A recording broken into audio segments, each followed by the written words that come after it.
إن الله وملائكته يصلون على النبي يا أيها الذين آمنوا صلوا عليه وسلموا تسليما.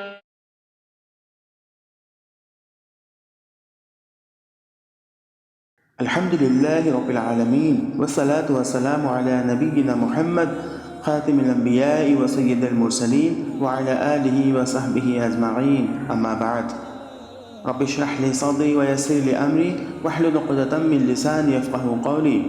السلام علیکم ورحمۃ اللہ وبرکاتہ. میں محمد عامر آج میں کربلا میں جو سانحہ پیش آیا تھا اس کا ذکر لے کر حاضر ہو چکا ہوں.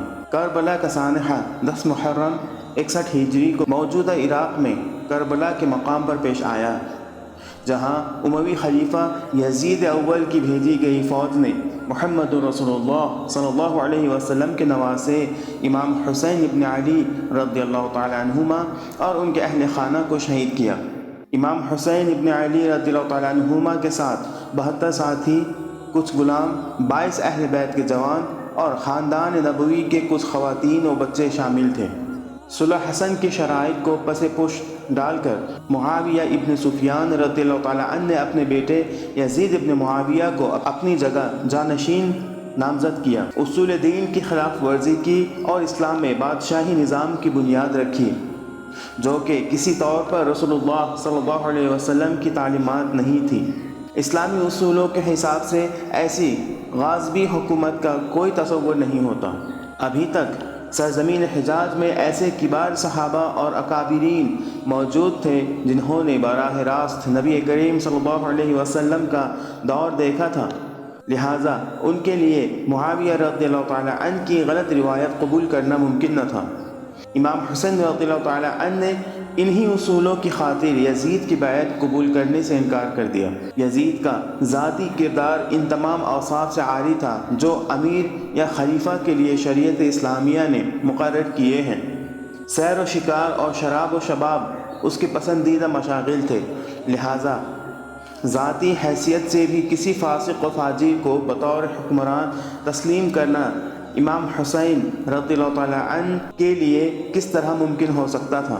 جب امام حسین رضی اللہ تعالیٰ عنہ مکہ پہنچے تو اہل کوفہ نے انہیں سینکڑوں خطوط لکھ کر کوفہ آنے کی دعوت دی تاکہ وہ خلافت اسلامیہ کے قیام کی جد و جہد کا آغاز کر سکیں. امام حسین رضی اللہ تعالیٰ عنہ نے کوفیوں کے خطوط آنے کے بعد مسلم بن عقیل کو کوفہ روانہ کیا تاکہ وہ اصل صورتحال معلوم کریں. مسلم بن عقیل کوفہ پہنچنے کے پہلے ہی دن 12,000 کوفیوں نے آپ کے ہاتھ پر بیعت کر لی.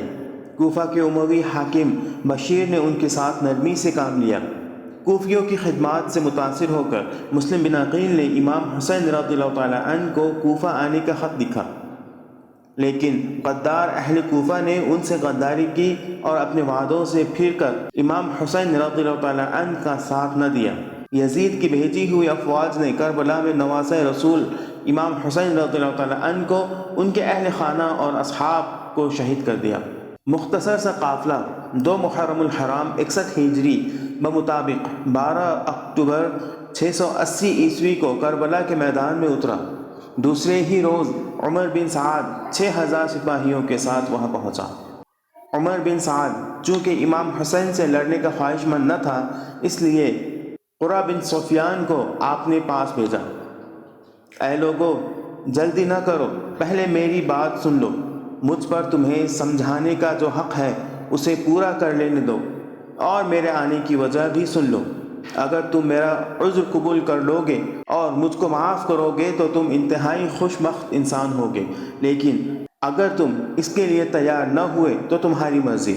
تم اور تمہارے شریک مل کر میرے خلاف زور لگا لو اور مجھ سے جو برتاؤ کرنا چاہتے ہو کر ڈالو. اللہ تعالیٰ میرا کارساز ہے اور وہی اپنے نیک بندوں کی مدد کرتا ہے. امام حسین رضی اللہ تعالیٰ عنہ جو ہی آپ اپنی تقریر کے اس حصے پر پہنچے تو خیموں سے اہل بیت کی مستورات کی شدت رنج سے چیخیں نکل گئیں. آپ تھوڑی دیر کے لیے رک گئے اور اپنے بھائی عباس کو انہیں چپ کرانے کے لیے بھیجا.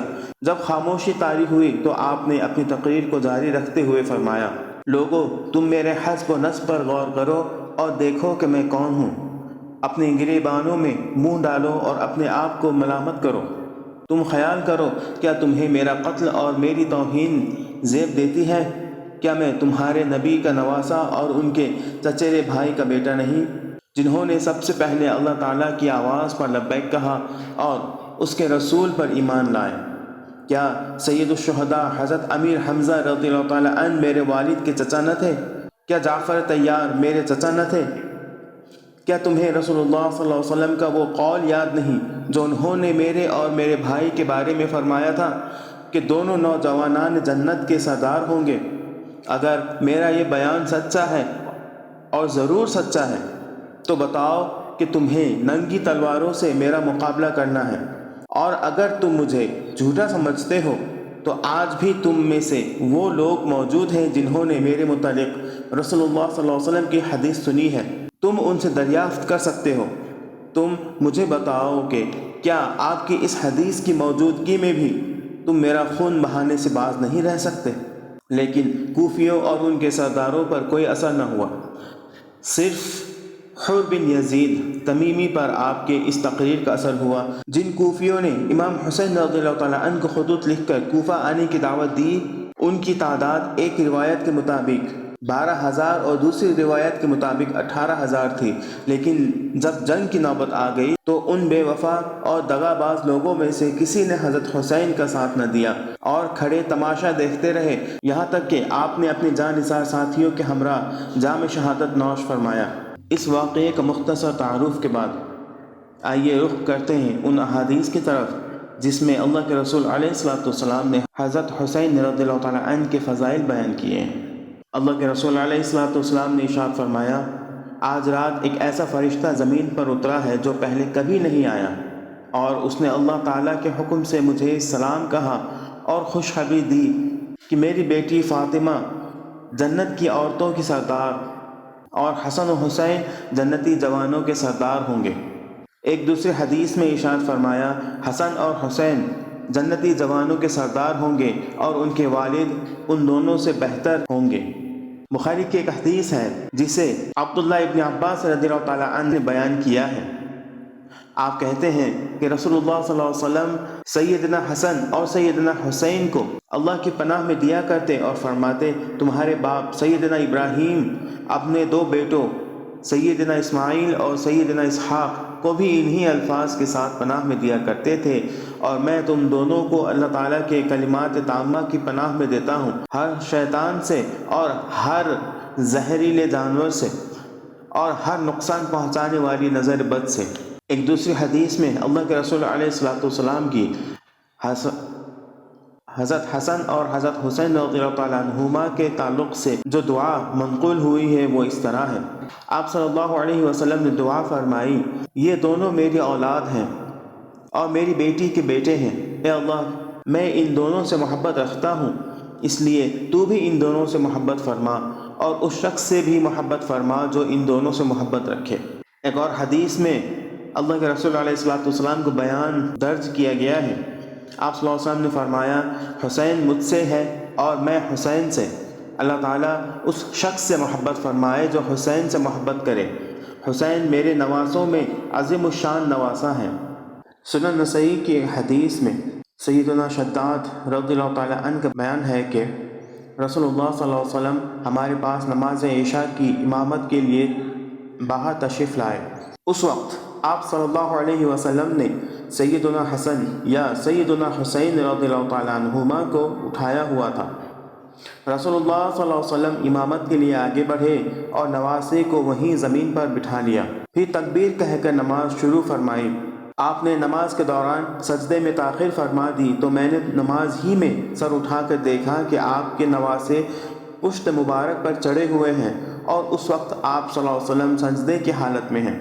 پھر جب آپ صلی اللہ علیہ وسلم نماز سے فارغ ہوئے تو لوگوں نے عرض کیا کہ آپ صلی اللہ علیہ وسلم نے دوران نماز جب سجدہ میں تاخیر فرمائی تو ہم لوگوں نے گمان کیا کہ شاید آپ کے ساتھ کوئی حادثہ پیش آ گیا ہے، یا پھر آپ پر حالت سجدہ میں وحی نازل ہو رہی ہے۔ آپ نے فرمایا، ایسی کوئی بات نہیں تھی، دراصل میرا بیٹا مجھ پر سوار ہوا تو مجھے یہ برا محسوس ہوا کہ میں سجدے سے جلدی سر اٹھا لوں۔ اور اس بچے کی کھیلنے کی خواہش مکمل نہ ہو سکے۔